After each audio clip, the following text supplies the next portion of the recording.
आपल्याला सर्वांना कल्पना आहे की मोठ्या प्रमाणात आता आपल्याकडे कापूस आणि सोयाबीन याचं जे काही उत्पादन झालेलं आहे, आता त्याची खरेदी केंद्र ही राज्य सरकार सुरू करते आहे। या संदर्भात पहिल्यांदा आपण नोंदणी करतो। याची सुरुवात 30 तारखेपासून आम्ही करतो। त्यामुळे सर्व शेतकऱ्यांना माझी विनंती आहे की कोणीही हमी भावापेक्षा कमी भावामध्ये व्यापाऱ्यांना माल विकू नये। आपण सगळ्यांची नोंदणी करणार आहोत आणि सगळ्यांचा माल हा आपण खरेदी करणार आहोत। त्या संदर्भात नाफेड असेल, केंद्र सरकार असेल, आपला पणन विभाग असेल, सगळ्यांनी मिळून राज्यभरामध्ये मोठं जाळं खरेदी केंद्रांचं आपण तयार केलेलं आहे।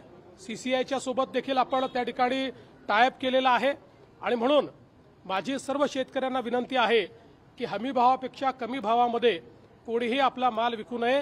त्यांनी सरकारकडे रजिस्टर करावं आणि सरकारला तो माल विकावा किंवा सरकारी केंद्रावर द्यावा।